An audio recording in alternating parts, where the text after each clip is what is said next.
چپل نہیں کھانے، اگر تمہیں شوق ہے تو تم شوق سے جاؤ، مگر مجھے معاف کرو، لاریب نے کانوں کو ہاتھ لگاتے ہوئے تنک کر کہا۔ ویسے بھی دلاور کی بات اور حرکت نے اس کا پارا ایک دم ہائی کر دیا تھا۔ لاریب کی بات پر دلاور شاہ کا چھت پر کہکا گونج اٹھا۔ تم سچ میں پاگل ہو گئے ہو، لاریب نے اس کے کہے پر کلس کر کہا، لیکن دلاور کو اس کی بات پر بالکل بھی برا نہیں لگا اور وہ مسلسل چہرہ اوپر کیے ہنستے ہی چلا گیا۔ زیادہ ہنسنے کی اس نیلی کانسی آنکھوں میں پانی جمع ہونے لگا۔ تم اب بس بھی کرو گے کہ نہیں؟ اتنی رات ہو گئی ہے، اس لیے سرپرائز بول کر مزاح کرنا اب بند کرو اور چپ چاپ گھر چلو۔ لاریب کو اس کی ہنسی سے اب کوفت ہونے لگی، اس لیے اس نے دانت پیستے ہوئے کہا، ٹھیک ہے محترمہ۔ دلاور نے سعادت مند بچوں کی طرح سر جھکاتے ہوئے ڈرائیونگ سیٹ پر بیٹھ گیا اور اسے لاریب کے رد عمل کا پہلے سے ہی اندازہ ہو گیا تھا، اس لیے اس نے گاڑی گیٹ سے تھوڑے فاصلے پر ہی روک دی تھی۔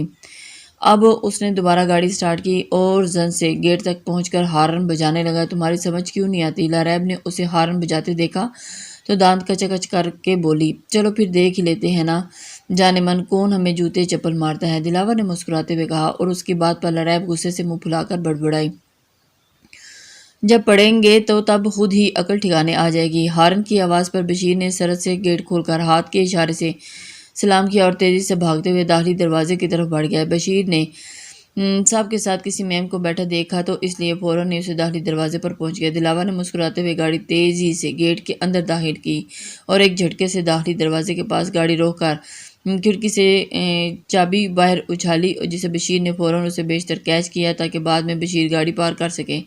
تبھی پہلے سے دروازے پر موجود شمشیر نے گاڑی کا دروازہ کھولا اور سر جھکا کر ادب سے کھڑا ہو گیا۔ شمشیر لاریب کے نیچے اترنے کا انتظار کر رہا تھا، جبکہ یہ سب دیکھ کر لاریب کی تو سیٹی ہی گل ہوگی۔ وہ تو بس ہونک کی طرح منہ کھولے ایک بار دلاور شاہ کو تو ایک بار شمشیر کو دیکھ رہی تھی۔ محترمہ، لگتا ہے کہ آج گود میں ہی جانا چاہتی ہو۔ لاریب کو اترنا نہ دیکھ کر اس کے کان سے دھیرے سے سرگوشی کی، میں اتر رہی ہوں، لاریب نے چونکتے ہوئے گھور کر کہا اور حیران اور پریشان اتر گئی۔ نہ جانے یہ کس کا گھر ہے، مگر جس کا بھی ہے اس کا تعلق دلاور شاہ سے بہت گہرا لگتا ہے۔ لاریب من ہی من میں بڑبڑائی۔ تبھی دلاور شاہ نے اس کا ناک ہاتھ پکڑا اور اسے چلنے کا اشارہ کرتے ہوئے کروپر سے اندر داخل ہو گیا۔ السلام علیکم صاحب۔ دلاور شاہ کے ساتھ ایک انجان لڑکی کو دیکھ کر سارے ہی ملازم بہت ہی مشکوک ہو رہے تھے، پھر بھی اپنی سوچوں کو پیچھے دھکیلتے ہوئے سب ملازم ادب سے سر جھکاتے ہوئے آگے پیچھے سلام جھاڑنے لگے۔ لاریب تو باہر ہی لگنے والے جھٹکے سے ابھی تک سنبھلی نہیں تھی کہ اندر آ کر اور جھٹکے لگنے لگے۔ وہ بہت حیران اور پریشان ہوتی ساتھ میں تجسس میں پڑ گئی تھی۔ آخر معاملہ کیا ہے؟ یہ لاریب ہے، میری بیوی، میری وائف اور آپ سب کی مالکن۔ دلاور نے اچانک ہی لاریب کے کندھے پر ہاتھ رکھتے ہوئے سب کو بتایا تو لاریب نے سٹ پٹاتے ہوئے دلاور شاہ کو گھوری لگائی اور ایک دم سے حیران ہوگی۔ آج سے جو کہیں گی وہ وہی ہوگا، میرا مطلب آپ سب کو ان کی پسند کے مطابق کھانا بنانا ہے، صاف صفائی کرنی ہے، جس چیز کو یہ جیسا کہیں گی آپ سب نے ویسے ہی کرنا ہے۔ دلاور شاہ نے بہت ہی محبت سے لاریب کے چہرے پر نظریں جماتے ہوئے اپنی بات مکمل کی اور سیڑھیوں کی طرف قدم بڑھا دیے۔ دلاور شاہ کو اچانک جاتے دیکھ کر لاریب نے کنفیوز ہوتے جلدی سے اس کی پیروی کرتے ہوئے سیڑھیاں چڑھنے لگی۔ کمرے میں آ کر دلاور شاہ سیدھا واش روم میں گھس گیا، جبکہ لاریب بہت ہی پریشان سی کمرے میں ٹہلنے لگی۔ وہ دلاور کے باہر نکلنے کا بہت بے صبری سے انتظار کر رہی تھی، اسے سمجھ میں نہیں آ رہا تھا۔ 15 منٹ کے بعد دلاور شاہ تولیہ رگڑتا ہوا باہر نکلا۔ شاہ پیلس میں ملازموں کو دلاور شاہ کے ہر معمول کا اچھی طرح سے پتہ تھا، اسی لیے وہ سب اس کا چھوٹے سے بڑا کام وقت پر رکھتے تھے تیار۔ ابھی بھی واش روم میں اس کی تولیہ اور نائٹ ڈریس نفاست سے ہینگ کیا ہوا تھا، کیونکہ انہیں اچھی سے پتہ تھا کہ صاحب باہر سے آتے ساتھ ہی بات لیتے ہیں، تو وہ تولیہ رگڑتے ہوئے آئینے کے سامنے کھڑے ہو کر بالوں میں برش پھیرنے لگا۔ دلاور شاہ، مجھے بتاؤ یہ سب کیا ہے؟ اگر یہ بنگلہ تمہارا ہے تو تم مجھے اس گھر میں کیوں رکھتے تھے اور میرے گھر کرائے سے کیوں رہتے تھے؟ ان سب کے رویوں سے تو مجھے اتنا اندازہ تو ہو گیا کہ تم کئی برسوں سے ان سب کو جانتے ہو۔ اسے اہتمام سے بالوں میں برش کرتا دیکھ کر لاریب کی صبر کا پیمانہ ایک دم لبریز ہو گیا۔ وہ اس کے پاس جا کر اس کی آنکھوں میں جھانکتے ہوئے بولی، ہمارا ہی گھر ہے یار، تم اپنے دماغ پر اتنا زور نہ دو، کچھ دن پہلے ہی کمپنی کی طرف سے ملا ہے، اور جیسا رویہ سلوک انسان کسی کے ساتھ کرتا ہے تو سامنے والا بھی ویسے ہی جواب کرتا ہے۔ ویسے تم میرے لیے بہت لکی ہو جانے من، میری زندگی میں شامل کیا ہوئی، میرے حالات ہی بدلتے چلے گئے۔ اور دلاور شاہ نے اسے اپنے ساتھ لگاتے جان بوجھ کر جھوٹ بولا، اور وہ اول روز سے ہی لاریب کا دل اپنی محبت سے جیتنا چاہتا تھا، اس لیے غریب مسکین بننے کا ناٹک کرتا رہا۔ مگر اب لاریب کا رویہ اس کے ساتھ پہلے سے نارمل ہو گیا تھا تو اس نے سوچا کیوں نہ لاریب بھی عیش کی زندگی گزارے، اس لیے 10 دنوں کے لیے سے ہی وہ اسے یہاں لے کر چلا آیا۔ دلاور شاہ چھوڑے مجھے، اور یہ گھر ہمارا نہیں صرف اور صرف تمہارا ہے۔ کہتے ہوئے وہ دلاور کو بڑے پرے دھکیلتی ہوئی تھوڑے فاصلے پر ہوگی۔ دلاور شاہ ہونک بنا اسے دیکھتا رہا۔ بقول تمہارے مجھ سے نکاح کرنے کا سے یہ فائدہ تو ہوا کہ تمہیں سر چھپانے کے لیے اتنا اچھا بنگلہ مل گیا۔ ویسے بھی نکاح تو 10 دن بعد ٹوٹنے ہی والا ہے، مگر شکر ہے یہ گھر تو تمہارے پاس ہی رہے گا۔ اچھا ہے، تمہارے گھر سے امپریس ہو کر کوئی نہ کوئی لڑکی تم سے شادی کر ہی لے گی، تمہیں ساری زندگی میرا شوق منانے کی ضرورت نہیں پڑے گی۔ لاریب نے لاپرواہی سے اسے اپنے کندھوں پر بالوں کو ہاتھوں سے پیچھے کرتے ہوئے کہا، میری پرسنالٹی اتنی بری نہیں ہے کہ لڑکیوں کو امپریس کرنے کے لیے مجھے بنگلے کا سہارا لینا پڑے۔ البتہ مجھے ضرور لگتا ہے کہ تمہاری نظریں کمزور، پتھر دل اور احساسات مرے ہوئے ہیں، تبھی تمہیں نہ کچھ دکھائی دیتا ہے نہ محسوس ہوتا ہے۔ اور اس کی بات پر دلاور شاہ نے مسکراتے ہوئے بہت ہی گہری بات کہہ ڈالی۔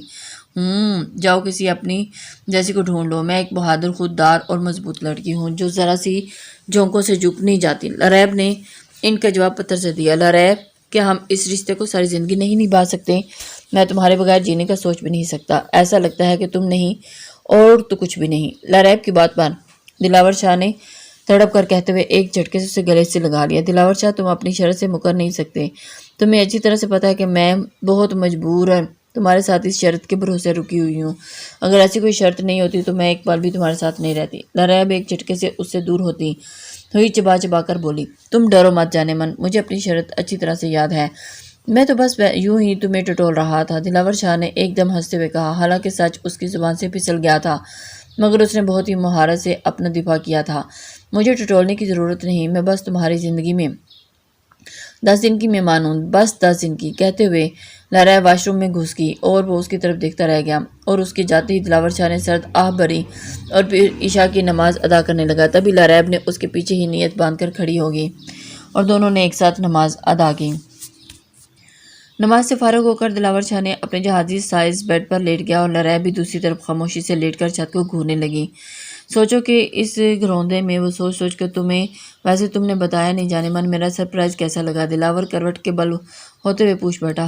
سرپرائز کے لیے شکریہ، بہت اچھا سرپرائز تھا، مگر تم مجھے یہاں پہلے ہی لے آتے تو اچھا ہوتا۔ لاریب نے کھلے دل سے کہا، اچھا تمہیں اچھا لگا؟ میرا دل تو تھا پہلے ہی تمہیں لے کر آنے کا، مگر دماغ نے کہا کہ اس بہادر حسینہ کو بعد میں لے جایا جائے، ورنہ یہ تمہاری عزت کا جنازہ نکالنے میں کوئی کسر نہیں چھوڑے گی۔ دلاور نے بہت ہی معصومیت سے مسکین سی شکل بناتے ہوئے کہا، ویسے تمہارے دماغ نے بالکل صحیح کہا تھا اس بات کے اور اندازے پر لاریب نے کھلکھلا کر ہنستے ہوئے کہا۔ دلاور شاہ تو کچھ پل اس کے دل کھول کر ہنستے ہوئے دیکھتے ہی رہ گیا۔ چند منٹ کے بعد وہ گویا ہوئی، ویسے شکریہ، بغیر کہے تم نے نماز پڑھنی دوبارہ شروع کر دی۔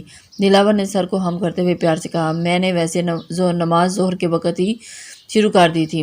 لاریب نے تھوڑا سا چھنپتے ہوئے کہا، دل خوش کر دیا جان، اب تم اس گھر میں مزے مزے کے کھانے بنوانا اور دل چاہے تو صرف ایک ہی بار اپنے ہاتھوں سے بھی بنا کر کھلا دینا، قسم سے آج کھانا کھا کر مزہ آ گیا تھا۔ دلاور شاہ نے مسکراتے ہوئے چھوٹی سی فرمائش کر ڈالی، اب تم زیادہ نہیں پھیل رہے ہو؟ لاریب نے آنکھیں دکھاتے ہوئے کہا اور کروٹ بدل لی، جس کا مطلب تھا کہ اب وہ سونا چاہتی ہے۔ دلاور شاہ نے بھی دعا پڑھتے ہوئے سونے کے لیے آنکھیں بند کر دی اور دونوں نیند کی وادیوں میں سو گئے تھے۔